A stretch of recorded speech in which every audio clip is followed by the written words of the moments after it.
नमस्कार दोस्तों, मैं हूं दीपक मौर्य और आप देख रहे हैं अपडेट रहो। आज के इस वीडियो में हम आपको बताएंगे 10 मेगा प्रोजेक्ट्स के बारे में जो भारत में बन रहे हैं या यूं कहें कि शुरू होने वाले हैं। तो बने रहिए हमारे साथ, अपडेट रहो देगा आपको पूरी जानकारी। और हाँ, चैनल पर नए हैं तो जल्दी से सब्सक्राइब करिए। चलिए शुरू करते हैं।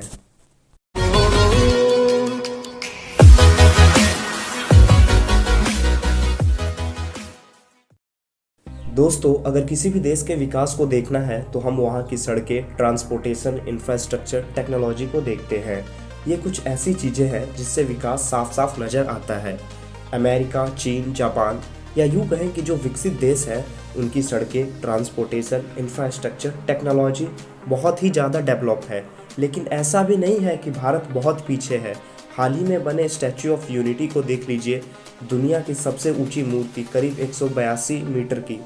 अटल टनल को देख लीजिए, दुनिया का सबसे लंबा सुरंग, हाईवे टनल, करीब 9.2 किलोमीटर का। ऐसे और भी प्रोजेक्ट्स हैं जो भारत में बन रहे हैं। आज हम उन्हीं प्रोजेक्ट्स के बारे में जानेंगे। 10वें नंबर पर नाम आता है वर्ल्ड वन टावर का, जो कि मुंबई में बन रहा है। ये एक रेसिडेंशियल स्काई स्कैपर है।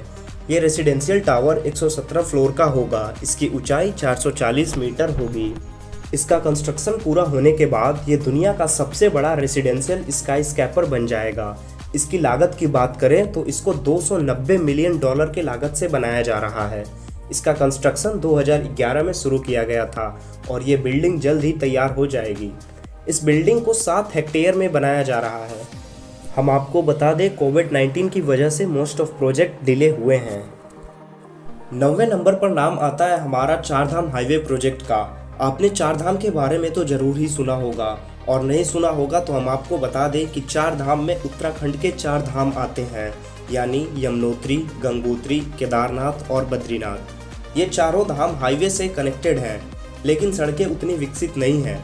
इस प्रोजेक्ट के बन जाने के बाद ये चारों धाम हाईवे से वेल कनेक्टेड हो जाएंगी। इस प्रोजेक्ट को बनाने में 1200 करोड़ का खर्च आएगा। 8वें नंबर पे जो प्रोजेक्ट का नाम आता है वो है गिफ्ट सिटी गुजरात का। इसका फुल फॉर्म होता है Gujarat international finance tech city. ये 8.5 मिलियन स्क्वायर किलोमीटर के एरिया में बन रहा है।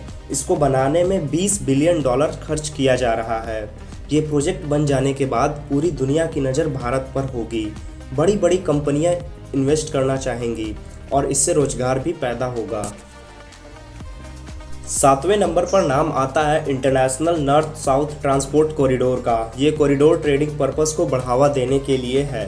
ये कॉरिडोर इंडिया, रसिया, ईरान, यूरोप और सेंट्रल एशिया के बीच में वाटरवेज, रेलवेज और रोडवेज का रूट बनाने का एक इनिशिएटिव है, जिसकी मदद से इन देशों को ट्रेडिंग में काफ़ी बढ़ावा मिलेगा। इस प्रोजेक्ट को भारत, रसिया और ईरान ने सितंबर 2000 में शुरू किया था और ये प्रोजेक्ट बहुत जल्दी बनकर तैयार होने वाला है।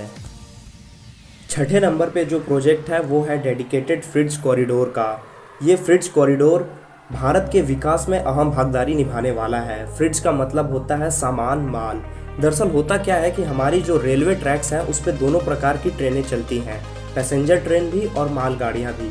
होता क्या है कि इंडियन रेलवे ज़्यादा महत्व देती है पैसेंजर ट्रेन को, और इससे होता ये है कि पैसेंजर ट्रेन तो अपने टाइम पे डेस्टिनेशन पहुंच जाती है, लेकिन जो हमारी मालगाड़ियां हैं वो अपने टाइम पे डेस्टिनेशन नहीं पहुंच पाती।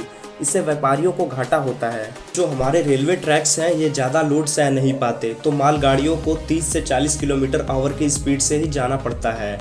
अब ये डेडिकेटेड फ्रिज कॉरिडोर बन जाने के बाद ये ट्रेन 70 किलोमीटर आवर की स्पीड से चल पाएंगी। और अच्छी बात यह है कि इस पर सिर्फ मालगाड़ियाँ ही चलेंगी। इससे होगा क्या कि हमारा सामान बहुत जल्दी आ जा सकेगा।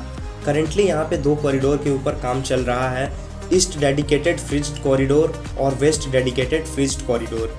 ये कॉरिडोर जून 2022 तक बन जाएगा।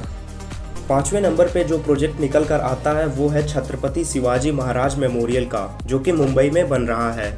ये मोनूमेंट आइलैंड पर बन रहा है और इसका फेस गिरी गांव बीच की ओर होगा। ये मोनूमेंट बीच से 1.5 किलोमीटर की दूरी पर होगा।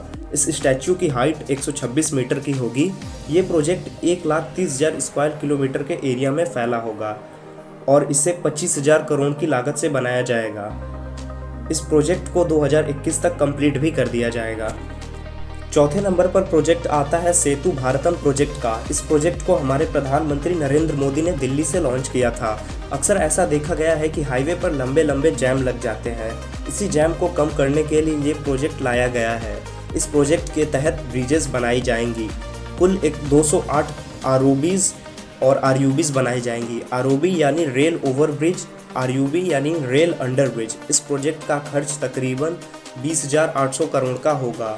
यूपी में भी 9 आरओबी बनेंगे। तीसरे नंबर पर नाम आता है भारतमाला प्रोजेक्ट का। ये प्रोजेक्ट फोकस करता है हाईवेज के डेवलपमेंट के ऊपर ताकि पूरा इंडिया कनेक्ट हो सके। इस प्रोजेक्ट का एम है कि सभी नेशनल हाईवे को कनेक्ट किया जाए। इस प्रोजेक्ट के अंतर्गत 34,800 किलोमीटर का नया हाईवे बनेगा।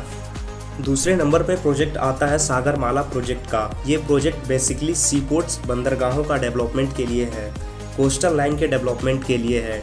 ट्रेडिंग काफ़ी फास्ट हो जाएगी इस प्रोजेक्ट के बन जाने के बाद, और इसके अंतर्गत नए सी पोर्ट्स भी बनाए जाएंगे। काफ़ी अच्छा है भारत के डेवलपमेंट के लिए। पहले नंबर पर प्रोजेक्ट आता है, क्या आपने गेस कर लिया? अगर नहीं गेस किया है तो हम आपको बता देते हैं कि पहले नंबर पर प्रोजेक्ट आता है मुंबई अहमदाबाद बुलेट ट्रेन का, जो कि मुंबई से अहमदाबाद तक चलेगी। ये भारत की पहली बुलेट ट्रेन होगी जिसकी स्पीड लगभग 270 किलोमीटर पर आवर की होगी। इसका ट्रैक की लंबाई कुल लंबाई 570 किलोमीटर का होगा। ये प्रोजेक्ट 2023 तक कंप्लीट हो जाएगा, यानी 2023 तक आप बुलेट ट्रेन को अपने आंखों से भारत के अंदर दौड़ते देखेंगे। पहले ये प्रोजेक्ट मुंबई से अहमदाबाद तक का होगा, उसके बाद अहमदाबाद से दिल्ली तक।